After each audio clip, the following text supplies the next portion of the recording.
नमस्कार दोस्तों, मैं सीए सौरभ सक्सेना और आज हम एक ऐसे रजिस्ट्रेशन के बारे में बात कर रहे हैं जो कि मेरे हिसाब से सारे एनजीओ, सारे ट्रस्ट, सारी चैरिटेबल ऑर्गेनाइजेशन, इन सबको ये रजिस्ट्रेशन लेना चाहिए और इस रजिस्ट्रेशन का नाम है एनजीओ दर्पण। आज हम इस वीडियो में बात करेंगे कि एनजीओ दर्पण रजिस्ट्रेशन क्या है, उसके लेने के फ़ायदे क्या क्या हैं और क्या ये रजिस्ट्रेशन मैंडेटरी है या नहीं और इसकी फ़ीस क्या होती है। तो इससे पहले मैं इस वीडियो में आगे बात करूं, अगर आपने हमारा चैनल अभी तक लाइक और सब्सक्राइब नहीं किया तो अभी लाइक करें, सब्सक्राइब करें ताकि हम आपके लिए ऐसे ही वीडियो लाएं।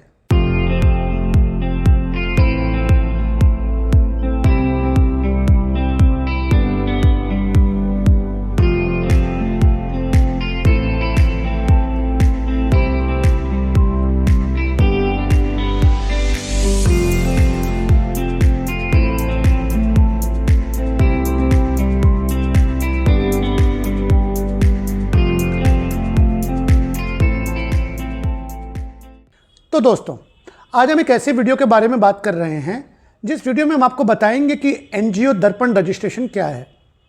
जैसा कि इसका नाम बता रहा है शुरुआत में, एनजीओ, यानी कि ये रजिस्ट्रेशन उनके लिए है जो कि कोई भी चैरिटेबल काम कर रहे हैं किसी भी प्रकार का, चाहे वो हॉस्पिटल चला रहे हों, चाहे वो गरीब बच्चों को पढ़ा रहे हों, चाहे वो गरीब बच्चों का इलाज देख रहे हों या वो किसी प्रकार की पुअर की हेल्प कर रहे हों। और ये रजिस्ट्रेशन आप चाहें तो कंपनी हो, एनजीओ कंपनी के रूप में हो सकता है, सेक्शन 8 उसमें ले सकते हैं। आप ये रजिस्ट्रेशन किसी भी चैरिटेबल ऑर्गेनाइजेशन यानी कि ट्रस्ट यानी कि किसी प्रकार की और भी कोई चैरिटेबल ऑर्गेनाइजेशन है, आप उसके अंदर ये रजिस्ट्रेशन ले सकते हैं। बात होती है कि सर आखिरकार ये रजिस्ट्रेशन लेना अनिवार्य है क्या हर एनजीओ को एनजीओ दर्पण रजिस्ट्रेशन लेना अनिवार्य है? बिल्कुल भी नहीं, ये रजिस्ट्रेशन लेना अनिवार्य नहीं है। पर अब मैं जब इसके फ़ायदों के बारे में बात करूंगा तो आपको समझ में आएगा कि एक रजिस्ट्रेशन ये छोटा सा है पर इसके फ़ायदे बहुत हैं। तो चलिए बात ही कर लेते हैं हम कि एनजीओ रजिस्ट्रेशन के क्या क्या बेनिफिट्स होते हैं, यानी कि दर्पण रजिस्ट्रेशन के क्या क्या बेनिफिट्स हैं। देखिए, आपने अपना एक ट्रस्ट बनाया, उस ट्रस्ट के बनाने के बाद आप क्या काम करना चाहते हैं? आप किसी प्रकार का कोई चैरिटी का काम करना चाहते हैं।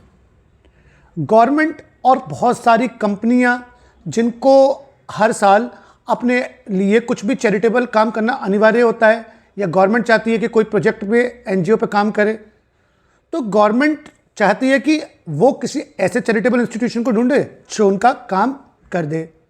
ट्रस्ट चाहता है कि उन्हें कोई ऐसा डोनर मिल जाए जो उन्हें पैसे दे और वो अपने चैरिटी का काम कर दे।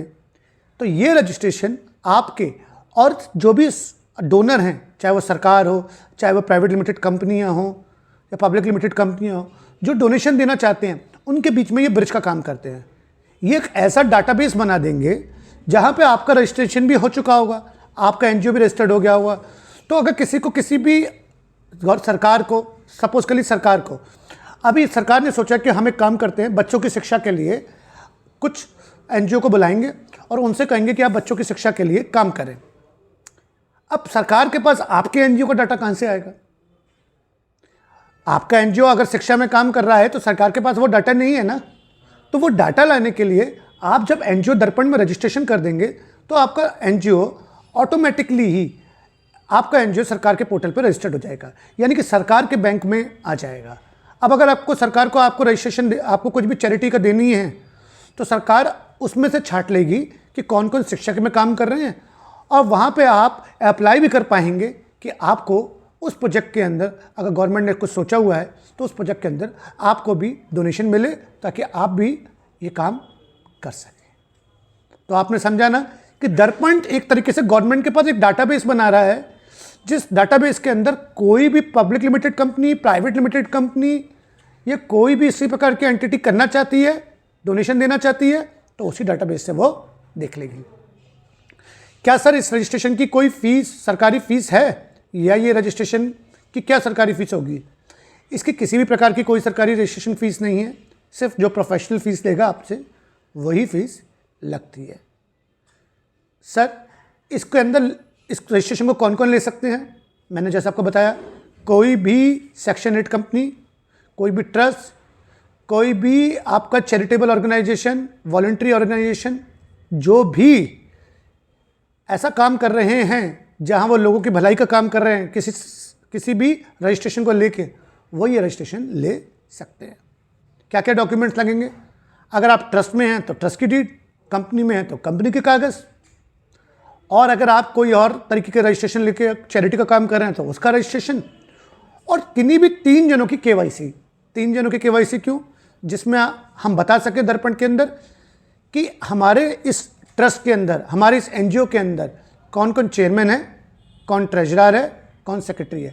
ये 3 पोस्ट आना वहाँ मैंडेटरी है, इसलिए आपको 3 बेसिक लोगों की केवाईसी देनी पड़ेगी, जिनको हम वहाँ चेयरमैन, सेक्रेटरी और ट्रेजरर बनाएंगे। क्या इसकी सर कोई रिन्यूअल फीस होती है? कोई रिन्यूअल फीस नहीं है, कोई रिन्यू नहीं कराना, एक ही बार का रजिस्ट्रेशन है और एक बार के रजिस्ट्रेशन में आपका काम हो जाएगा। तो दोस्तों, आज मैंने बात करी एनजीओ दर्पण रजिस्ट्रेशन के बारे में। मैंने कोशिश करी कि आपको एनजीओ दर्पण रजिस्ट्रेशन के बारे में पूरा बता पाऊँ, उसके फ़ायदे गिनवा पाऊँ, और आप इस रजिस्ट्रेशन को लेना है या नहीं ये खुद तय कर पाएँ। तो अगर आपने हमारा वीडियो पसंद आया है और आप चाहते हैं कि ऐसी वीडियो आपको मिलें, तो अगर आपने हमारा चैनल अभी तक लाइक और सब्सक्राइब नहीं किया है तो लाइक करें, सब्सक्राइब करें।